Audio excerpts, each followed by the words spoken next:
Abrindo Portas se trata de uma iniciativa criada por uma consciência buscadora com o objetivo de oferecer a outras consciências também buscadoras a possibilidade de se conectarem, na tentativa de sua expansão nos inúmeros saberes sobre o humano. Aqui, nomes ou identidades pertencentes ao mundo cotidiano não são importantes. Portanto, elas serão preservadas no anonimato, permitindo que apenas consciências se manifestem no campo dos saberes. Abrindo Portas não pretende explorar saberes no campo complexo e erudito, e sim pretende transformar temas, mesmo que complexos, em linguagem acessível, cotidiana, para que qualquer consciência que busca sua expansão possa avançar no campo do entendimento dos vários temas que serão abordados. Entendemos que não existe o milagre de saltos quânticos no campo da evolução das consciências humanas. Portanto, não há a pretensão de oferecer um caminho para a iluminação. Existe sim a missão de oferecer a cada encontro pequenos lampejos de luz que mostrem à sua consciência o caminho da sua expansão ao compreender os temas expostos. Basta para isso que você esteja com sua porta aberta, assim como estará a nossa, e permita a troca de saberes. E lembre-se sempre, a porta que permite a expansão da sua consciência somente se abre de dentro para fora. Não há como oferecer expansão quando uma dessas portas estiver fechada.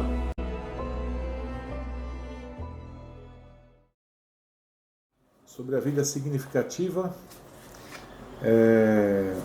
hoje ainda dentro da mesma linha, mas mudando um pouco a temática, nós vamos começar a falar sobre o perdão. O perdão que talvez seja o ponto de transição entre o que a gente vem abordando para um novo universo, né? Uma nova consideração. Mas antes de falar especificamente sobre perdoar e perdão, convém que lancemos um olhar aí de entendimento sobre o que vem a ser o perdão. O que é o perdão? Pois é um tema bastante complexo. Eu sinto que, se por um lado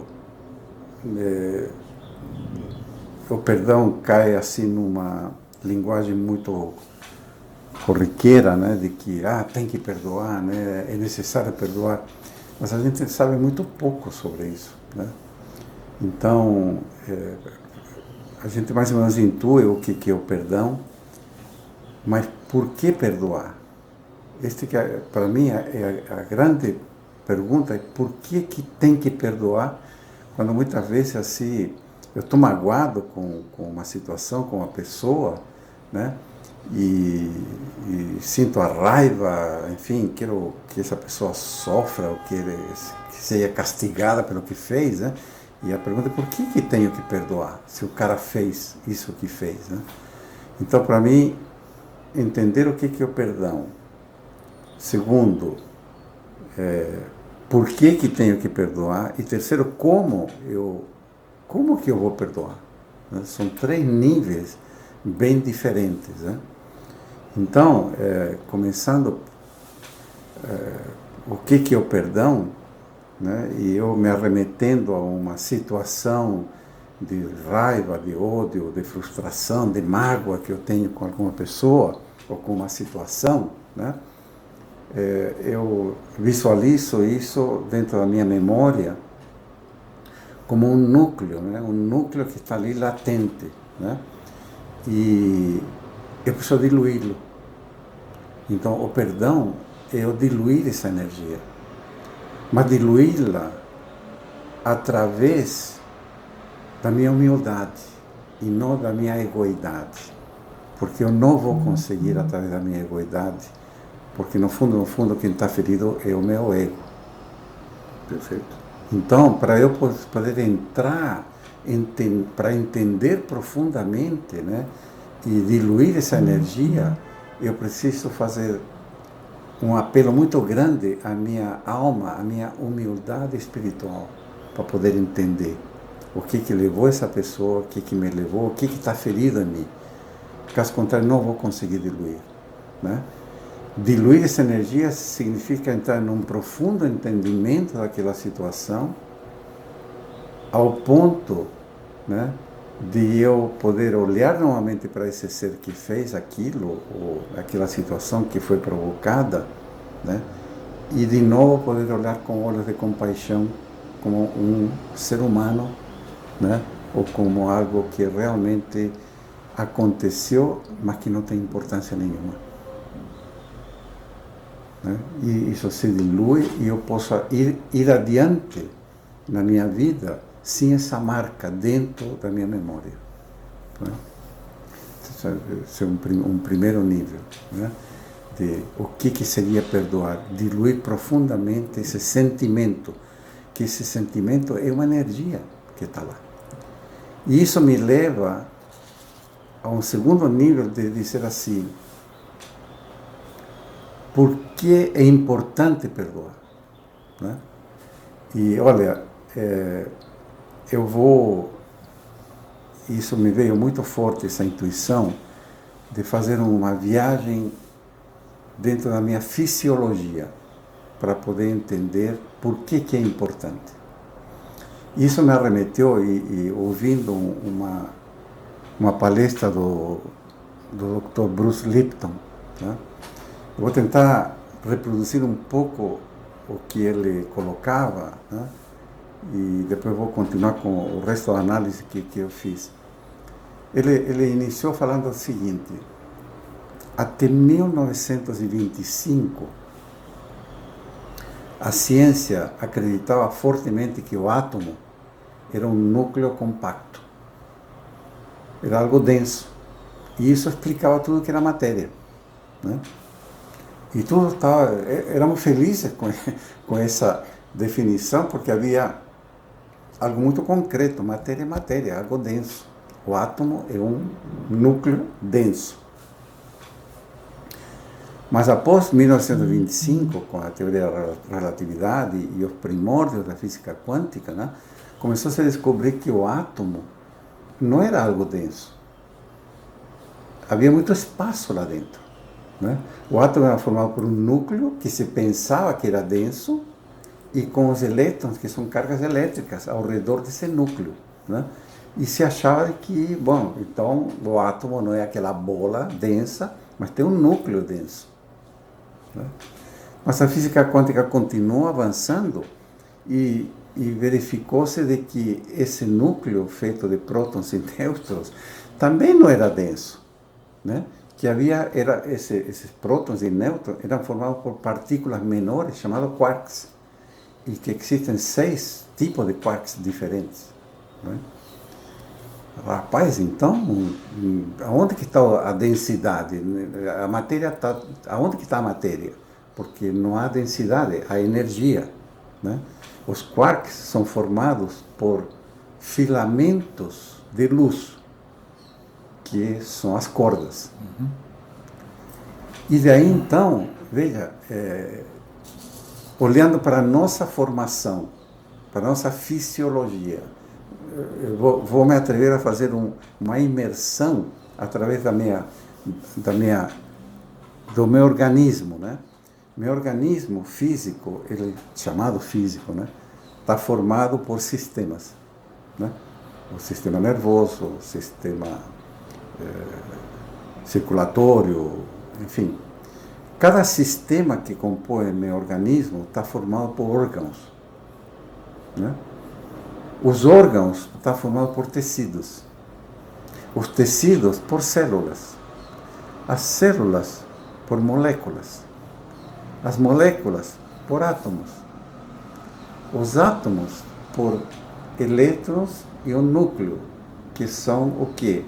São os prótons e nêutrons. Os prótons e nêutrons formados por quarks. E os quarks formados por filamentos de energia. Onde está a matéria? Né? Bom, isso é o que nós chamamos de organismo, meu organismo. Só que eu não paro aí. Sabemos que, além disso, existe o corpo vital, né, que é a famosa aura da saúde, né, que é energia pura, luz pura.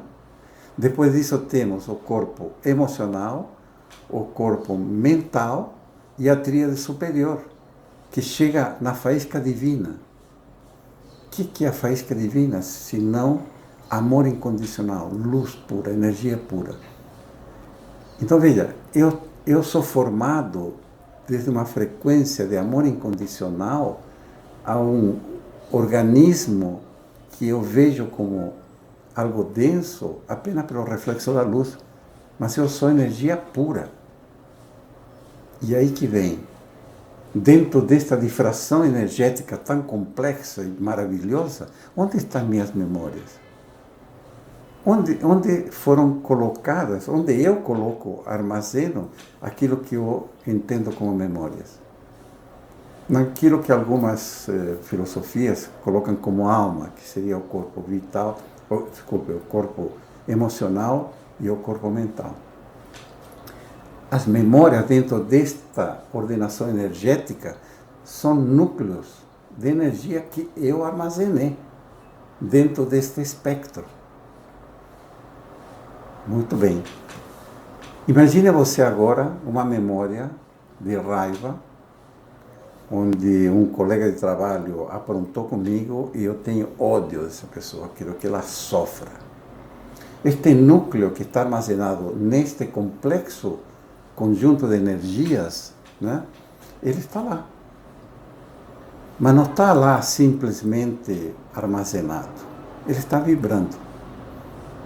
E cada vez que eu racionalmente, com minha memória racional, que é 10% da minha capacidade de raciocínio, eu me conecto com ele, eu dou vida, o alimento com mais energia. Porém, a minha memória, o meu cérebro inconsciente, que tem uma capacidade muito maior do que o meu consciente, ele dá vida permanentemente a esta memória. Ou seja, este núcleo de raiva, ou de frustração, ou de mágoa, ele está permanente vibrando, vivo, dentro deste complexo de energia. Ainda que eu nem me recorde disso.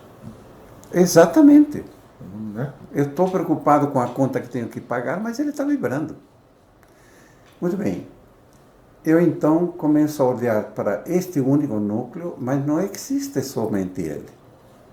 Eu preciso fazer um balanço de quantos núcleos de memória de caráter negativo estão armazenados dentro deste eu complexo, né? E isto representa uma frequência vibracional do meu ser. As memórias positivas, as memórias negativas, minha amorosidade, meu estado de compaixão, enfim, aquilo que eu sou formado por essas memórias. Isto, e um dia vamos ter que falar sobre a egoidade, né? Isto forma parte da minha egoidade. Isto eu sou como estado vibracional, energia pura. Isto é que conversa com o cosmos. Esta é a minha frequência vibracional. Não somente com o cosmos para fora, né? Como para dentro, para meu físico. E aí vem matérias como a epigenética, a psicossomática, explicando hoje em dia claramente como que, né, eu produzo as doenças. Então, estes estados vibracionais negativos, raiva principalmente, frustração, mágoas profundas, que dão origem a um câncer. Ou seja, são estruturas energéticas de vibração pesada, negativa, que afetam, através da psicossomática, epigenética, modificam meu corpo físico e dão origem às doenças.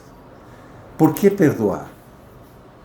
Porque eu estou me matando, porque eu estou me envenenando com estas memórias. Então, a importância de eu exercer o perdão, trabalhar profundamente nestas memórias, eu me limpar. Eu ser, né? Cada vez mais estar perto da minha faísca primordial, da minha divindade, e não da minha matéria. Eu subir minha frequência vibracional. Eu acredito que essa dificuldade de você se desvencilhar dessas energias mais densas, inclusive, é o que dificulta a vivência no estado presente. Perfeitamente. No cotidiano, né? Você conseguir colocar a consciência presente no que está fazendo. Eu diria mais até, quando a gente fala de perdão, né, independente da definição que se chegue, se é uma definição do dicionário ou se é uma definição íntima, o fato é que o perdão ele não vem sozinho. Ele está normalmente vinculado a alguma outra emoção ou situação que acaba provocando esse perdão. Isso é notório, mas posso citar como exemplo algo que nem seja um fato que eu tenha gerado intencionalmente. Por exemplo, se eu trabalhasse aos sábados, e para algumas religiões trabalhar aos sábados é um pecado, porque eu estou ferindo uma ordem, um mandamento divino. E imagine que eu seja dessa religião, trabalhei de sábado, não sabia, e eu vou me sentir o quê? Culpado. É culpado porque eu transgredi uma regra que é moral, né, que é social, ela não está diretamente relacionada a um fato que eu vivenciei por minhas decisões ou por situações. Então ela é uma culpa quase que vem de fora para dentro, enfiada a goela abaixo. Só fazer Claro, por favor. É muito importante que você está colocando, porque a raiz disso são os medos. Sim. Então, assim, o medo é outro núcleo a ser trabalhado fortemente para diluir, né? Exato. Então essa culpa que eu acabo carregando comigo, ela acaba sendo, primeiro, um instrumento forte de limitação. Perfeito. Um instrumento de dominação social, né? Através do medo e através da culpa eu consigo controlar as ações das pessoas que estão ali embaixo. Perfeito. E eu diria que durante muito tempo a raça humana ela foi dominada, entre aspas, mas conduzida por esses ideais de culpa e medo, né? Principalmente depois da Idade Média para cá, né? O fato é que, independente se isso é bom ou ruim, independente desse fator se é bom ou ruim, existem, portanto, esse perdoar para fora, que eu vou chamar assim, mas tem o perdão interno, né? Situações que eu vivi e que normalmente estão relacionadas, primeiro, a ações que eu assumi, não deveria ter assumido, eu gero a culpa. Mas por que eu fiz tal coisa? E aí tem um detalhe que eu vejo que é muito importante, que é o fator de reflexão. A reflexão ajuda a gente a ressignificar aquela situação. E a reflexão ela é fruto de maturidade de tempo. Então, muitas vezes, enquanto estamos passando por determinadas situações, você não tem lucidez suficiente, você não consegue pôr luz para enxergar o que você está fazendo. Ainda que fale assim, eu sei as consequências. Mentira, não sabe. Chega um momento em que aquilo pesa dentro de você, e esse peso ele não está relacionado aos fatores externos, está relacionado a você internamente. Né? Os fatores externos a gente já delimitou. E se eu não reflito sobre isso, eu vou gerar essa memória, e essa memória vai se transformar em culpa, né?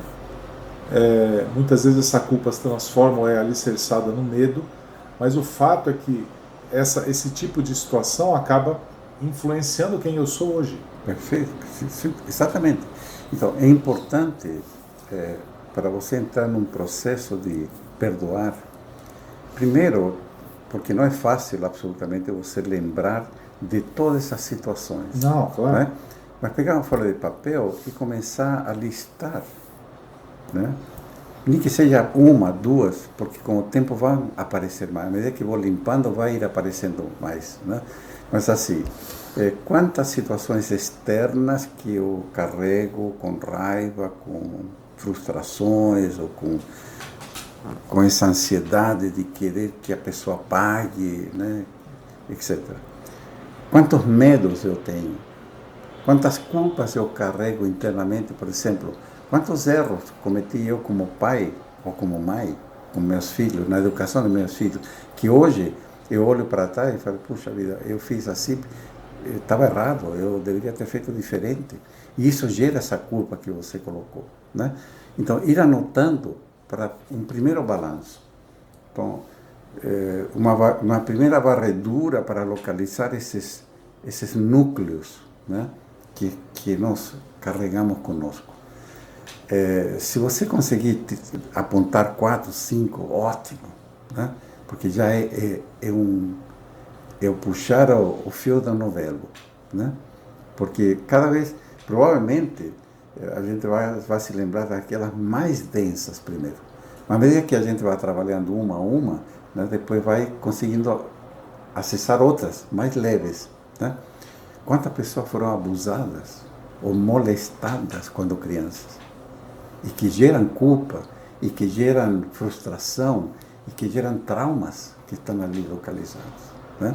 Então, ir fazendo esse levantamento para de aí então irmos ao como trabalhar isso. Esse é o segundo capítulo da série, porque a profundidade disso é muito grande, na minha opinião, né? Desculpa até interromper, Claro. Mas você identificar um fato, daí que tá, eu acho que o que é importante aqui é a gente reter a seguinte informação: perdoar é a necessidade de melhorarmos. Eu perdoo para que eu melhore como pessoa. Perfeito. Eu perdoo para que a minha vibração se eleve, para que eu me desprenda dessas ataduras que me amordaçam. Perfeitamente. Por isso eu perdoo. Então, não agora, é porque eu tenho que ser bonzinho. Não é porque você tem que ser bonzinho, né? Ainda que muitas vezes o ato do perdão está acompanhado da misericórdia, da caridade ou da benevolência. A gente sabe disso, né? Não podemos ser maniqueístas, mas não é para eu parecer bonzinho, até porque não existe eu quando eu perdoo. Eu tenho que me desvestir de mim mesmo, né? Eu tenho que tirar o tecido que me forma para que eu possa de fato perdoar. Porque conscientemente, egoicamente, não há perdão. Egoicamente não há perdão. Não há perdão. Porque quem é ferido é o ego. É o ego, e eu não perdoo, e ponto final. O ego não vai perdoar. O ego não perdoa. Por isso que eu, no início, fiz a colocação de que a gente tem que se imbuir de uma humildade espiritual. Humildade espiritual, muito bom. Né? Minha consciência carregada desta humildade, né, para eu poder julgar exatamente o que aconteceu naquela situação, para poder enxergar que meu ego foi ferido, não eu fui ferido. Eu não fui ferido. Eu, na minha essência, se um sujeito fala que eu sou filho, não sei do que lá, não sou eu.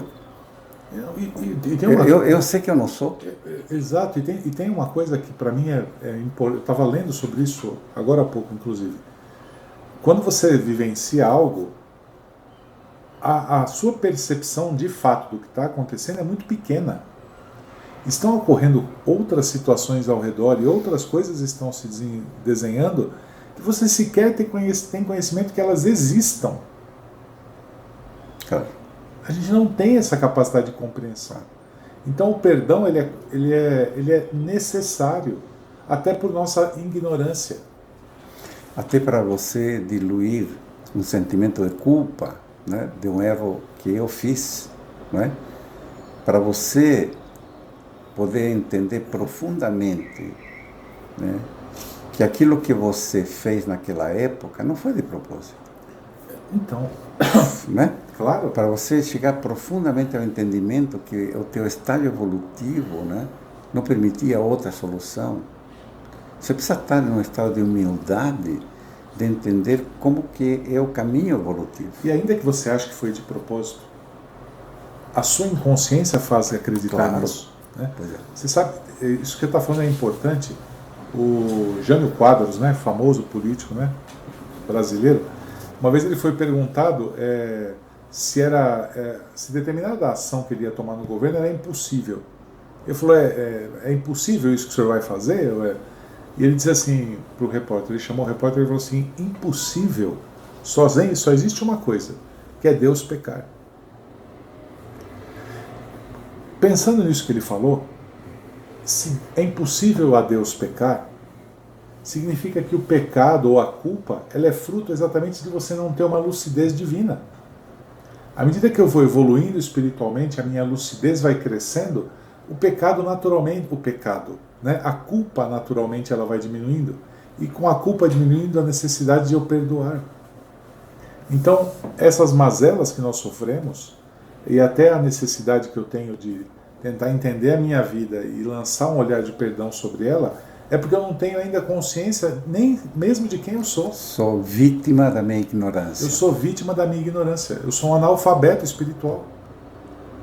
Eu estou desconectado espiritualmente. Então, entender que nós estamos neste planeta para aprender, né?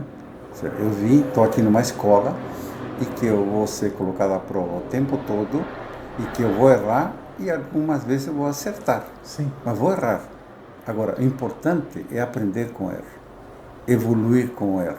Por isso não é indulgência. Não é indulgência. Não é indulgência. Então, mas, enfim, a gente vai precisar aprofundar um pouquinho mais no processo de como, né? Claro. Porque cada situação é diferente. Sim.